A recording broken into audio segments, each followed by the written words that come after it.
Breast implant surgery plan చేస్తుంటే గనక, మీ doctor దగ్గరికి వెళ్ళాక ఏమేం డౌట్స్ అడగాలి, ఏమేం క్వెషన్స్ అడగాలి అని ఆలోచిస్తున్నారు కదా!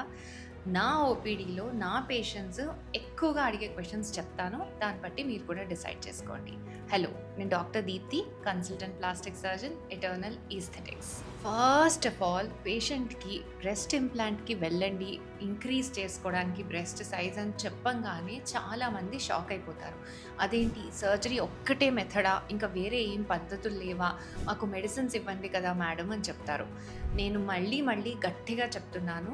బ్రెస్ట్ సైజ్ పెంచుకోవడానికైనా కూడా, తగ్గించుకోవడానికైనా కూడా సర్జరీ ఒక్కటే మార్గం. ఎలాంటి మెడిసిన్స్ కానీ, ఎలాంటి ఎక్సర్‌సైజెస్ కానీ వీటికి హెల్ప్ చెయ్యవు. సో, ఇది క్లియర్ పాయింట్. ఓన్లీ సర్జరీ అంతే. ఏ సర్జరీ మీకు సూటబుల్ అనేది నేను డిసైడ్ చేస్తాను. ఫైనల్‌గా పేషెంట్‌ని కన్విన్స్ చేశాక బ్రెస్ట్ ఇంప్లాంట్స్‌కి గనుక వాళ్ళు సూటబుల్ క్యాండిడేట్ అయితే, నేను బ్రెస్ట్ ఇంప్లాంట్స్ సజెస్ట్ చేయంగానే ఒక కామన్ క్వెషన్ వచ్చేస్తుంది. అసలు ఇవి సేఫా కాదా అని. సేఫ్టీ వైజ్ ఇప్పుడు మనం బ్రెస్ట్ ఇంప్లాంట్స్‌ని కన్సిడర్ చేస్తే గనక మార్కెట్‌లో ఆల్మోస్ట్ 50-60 ఇయర్స్ నుంచి ఉన్నాయి. రకరకాల బ్రెస్ట్ ఇంప్లాంట్స్ వచ్చాయి. సెలైన్ ఇంప్లాంట్స్, సిలికాన్ ఇంప్లాంట్స్ ఇలా చాలా వచ్చాయి ఇదివరకి. సెలైన్ ఇంప్లాంట్స్, సిలికాన్ ఇంప్లాంట్స్ ఇవన్నీ పెట్టుకున్నప్పుడు కూడా ఒక్కొక్కసారి అవి పగలడం, సడెన్‌గా సైజ్ తగ్గడం ఇలాంటివి జరిగాయి. కానీ కరెంట్‌గా మార్కెట్‌లో నడుస్తోంది సిలికాన్ ఇంప్లాంట్స్. అది కూడా జెల్ కన్సిస్టెన్సీ ఉంటుంది. ఈ జెల్ కన్సిస్టెన్సీ మూలాన ఎప్పుడైనా ఇంప్లాంట్ పగిలినా కూడా మీకు ఇమీడియట్‌గా ఎలాంటి ప్రాబ్లమ్స్ ఉండవు. అండ్ ఈ సిలికాన్ మెటీరియల్ అనేది మన స్కిన్‌తోని రియాక్ట్ అవ్వదు. సో, బాడీ కూడా ఇదొక ఫారెన్ బాడీ లాగా చూడదు. సో, ఎలాంటి రియాక్షన్స్ యూజువల్లీ రావు. ఎలాంటి వాళ్ళు ఎక్కువ జాగ్రత్తలు పడాలి అని అడుగుతారు కొంతమంది. ఎవరంటే ముఖ్యంగా షుగర్ ఉన్నవాళ్ళు, ఆటో ఇమ్యూన్ డిసీజెస్ ఉన్నవాళ్ళు, ఇంకా వయసు పైబడిన వాళ్ళు, కొంచెం బలహీనంగా ఉన్నవాళ్ళు అంటే ఐరన్, బ్లడ్ తక్కువ ఉన్నవాళ్ళు. అండ్ ఇంకొక ముఖ్యమైన సిట్యుయేషన్ ఏంటంటే డాక్టర్ చెప్పిన పోస్ట్ ఆపరేటివ్ మెడికేషన్ అంటే సర్జరీ అయినాక ఇచ్చే మెడికేషన్ కనుక కరెక్ట్‌గా వాడకపోతే కూడా వాళ్ళు ఇన్ఫెక్షన్స్‌లో ల్యాండ్ అప్ అవ్వచ్చు. ఈ సిట్యుయేషన్స్‌లో మేము ముందే పేషెంట్‌ని ప్రాపర్‌గా అనలైజ్ చేసి ఏ మెడికేషన్స్ పెడితే వాళ్ళకి ఇన్ఫెక్షన్స్ రాకుండా ఉంటాయో అన్ని పద్ధతిగా చూసి మేము సర్జరీకి తీసుకుంటాం. సో, ఆ టెన్షన్ కూడా మీరు మా మీద వదిలేయొచ్చు. నెక్స్ట్ చాలామంది భయపడేది ఏంటంటే స్కార్ ఉంటుందా లేదా? ఈ ఇంప్లాంట్స్ పెట్టడానికనేది మనం బ్రెస్ట్ కింద ఒక చిన్న స్కార్ పెడతాం. ఆల్మోస్ట్ లెస్ దాన్ 5 సెంటీమీటర్స్ అనుకోండి. 2 ఇంచుల కన్నా తక్కువే ఉంటుంది.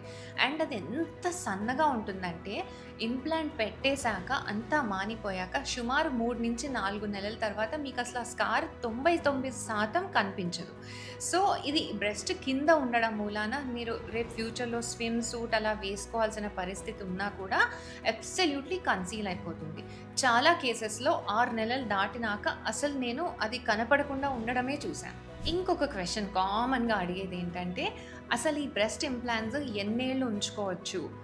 ప్రతి 10 ఏళ్లకు ఒకసారి తీసేసేయాలా? రీప్లేస్ చేయాలా? ఇది మేము ఇంటర్నెట్‌లో వింటున్నామని అడుగుతారు. బ్రెస్ట్ ఇంప్లాంట్స్‌కి ఒక లైఫ్ టైమ్ అంటూ ఉంటుంది. నేను కాదనను. కానీ కరెక్ట్‌గా మెయింటైన్ చేసుకోగలిగితే గనక 10-15 ఇయర్స్ కంఫర్టబుల్‌గా పెట్టుకోవచ్చు. ఆ తర్వాత కూడా ఎందుకు చేంజ్ చేయమంటామంటే ఆ ఇంప్లాంట్‌కున్న కవర్ గనక పల్చబడితే పగిలే ఛాన్సెస్ ఎక్కువ ఉంటాయి కాబట్టి చేంజ్ చేయమంటాం. ఒక్కొక్కసారి ఏజ్ పెరిగే కొద్దీ మీ బ్రెస్ట్‌లో సైజ్ చేంజెస్ కూడా వస్తాయి. సో, అప్పుడు ఈ మీకు పెట్టిన ఇంప్లాంట్‌కి మీ బాడీకి చేంజ్ ఉంటుంది కాబట్టి ఈ సైజ్ వేరియేషన్స్‌ని కూడా కరెక్ట్ చేసుకోవడానికి ఇంప్లాంట్‌ని 10-15 ఇయర్స్‌కి ఒకసారి రీప్లేస్ చేయమని చెప్తాం. నెక్స్ట్ సర్జరీ గురించి చాలా డౌట్స్ వస్తాయి. అసలు సర్జరీ ఎంత పెద్ద సర్జరీ? ఇది చేయించుకున్నాక నేను ఎన్ని రోజులు బెడ్ రెస్ట్‌లో ఉండాలి? నేను పనులన్నీ మానేయాలా? వర్క్ మానేయాలా? ఇలాంటి డౌట్స్ కామన్‌గా వస్తాయి. సో, ఇదేంటంటే డే కేర్ సర్జరీ. మార్నింగ్ వస్తే ఈవినింగ్ 90% పేషెంట్ ఇంటికెళ్ళిపోతారు.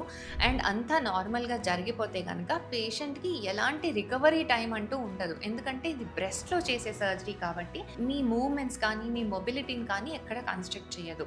మీరు యూజువల్లీ సిట్టింగ్ జాబ్, కూర్చొని చేసుకునే జాబ్, కంప్యూటర్ జాబ్ అంటే నెక్స్ట్ డే నుంచే కంఫర్టబుల్‌గా అన్నీ చేసుకోవచ్చు. ఇంట్లో పనులు చేసుకునే ఆడవాళ్ళు కూడా కంఫర్టబుల్‌గా అన్ని పనులు చేసుకోవచ్చు.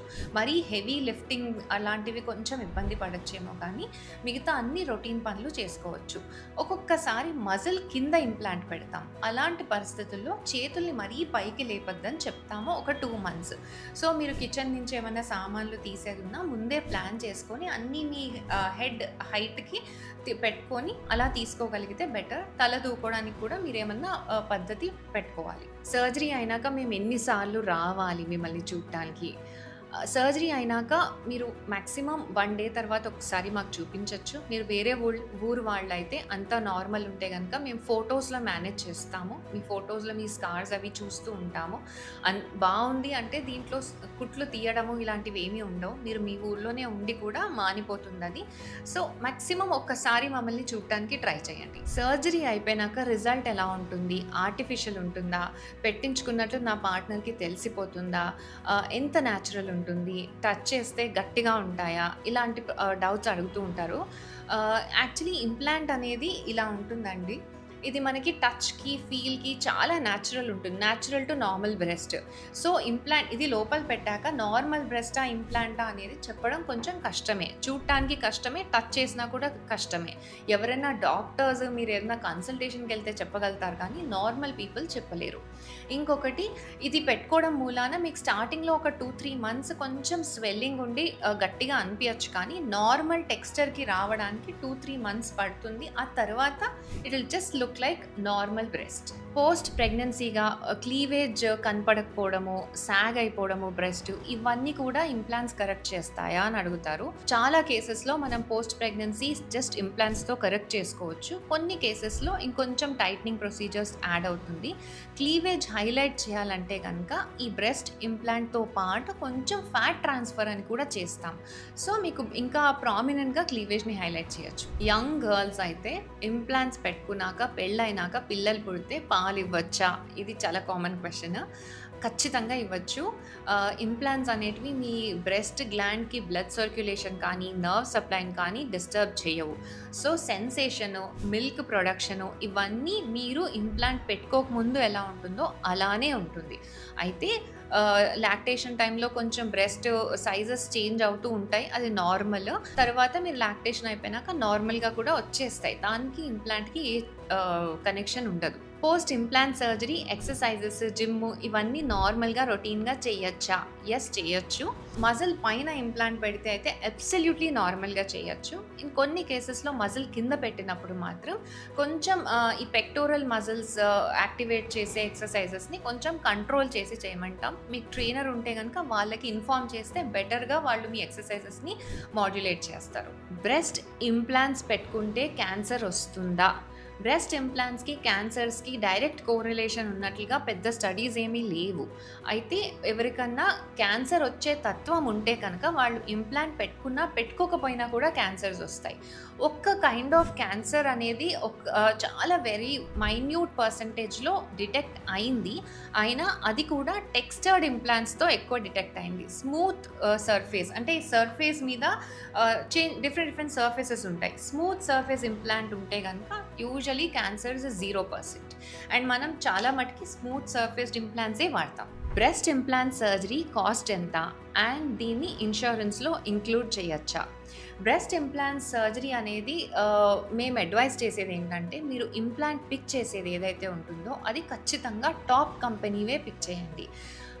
యూజువలీ లోవర్ బ్రాండ్స్, కొన్ని అన్నేమ్డ్ బ్రాండ్స్ ఉన్నాయి. కొరియన్ కంపెనీస్, చైనీస్ కంపెనీస్ చాలా తక్కువ కాస్ట్కి ఇంప్లాంట్ వచ్చేస్తుంది. ఇంప్లాంట్ ఆల్మోస్ట్ 10,000 నుంచి 70,000 నుంచి 80,000 వరకు కూడా ఉంటుంది. కానీ ఇలాంటి సర్జరీకి బికాజ్ మన బాడీలో పెట్టేది కాబట్టి టాప్ కంపెనీ అయితే మీకు సేఫ్ ఉంటాయి. ఇన్ టర్మ్స్ ఆఫ్ రప్చర్ కానీ ఆర్ ఎలాంటి క్యాన్సర్ ట్రిగరింగ్ కానీ ఉండకుండా సేఫ్ ఉంటాయి. సో మీకు ఆ కాస్ట్ని బేర్ చేసుకోగలిగితేనే ఇంప్లాంట్ పెట్టుకోండి అని నేను అడ్వైస్ చేస్తాను. లో కాస్ట్కి వెళ్ళేటట్లయితే మీరు ఇంప్లాంట్ మానేయటమే బెటర్. అది మీరు మెయిన్గా తీసుకోవాల్సిన కన్సిడరేషన్. రఫ్గా మనకి ఇండియన్ మార్కెట్లో అరౌండ్ 1.8 lakhs నుంచి 3 lakhs వరకు కూడా సర్జికల్ కాస్ట్ పడుతుంది, ఇంక్లూజివ్ ఆఫ్ ది ఇంప్లాంట్. ఇంకొక విషయం ఏంటంటే ఇన్స్యూరెన్స్ మాత్రం ఇంప్లాంట్స్‌కి కవర్ కాదు. ఇన్స్యూరెన్స్ ఎలాంటి సర్జరీస్‌ని కవర్ చేస్తుందంటే ఏదైతే మీకు పనికి ఇబ్బంది కలిగిస్తుండే సర్జరీస్ అయితేనే కవర్ చేస్తుంది. ఇది అబ్సల్యూట్‌గా కాస్మెటిక్ సర్జరీ అండ్ ఇది మీకు ఇన్స్యూరెన్స్ కిందకి రాదు. ఈ వీడియోలో మెన్షన్ చేసిన రొటీన్ డౌట్స్ కాకుండా మీకేమైనా స్పెసిఫిక్ ఆర్ కస్టమైజ్డ్ డౌట్స్ ఉంటే కింద కామెంట్ చేయండి. నేను రిప్లై చేస్తాను. మీకు నచ్చితే ఈ వీడియో లైక్ చేయండి. అవసరం ఉన్న వాళ్ళందరికీ షేర్ చేయండి. అండ్ ఎటర్నల్ ఈస్థెటిక్స్ ఛానల్‌కి సబ్స్క్రైబ్ చేస్తే మరిన్ని వీడియోస్ మీకు కనిపిస్తూ ఉంటాయి.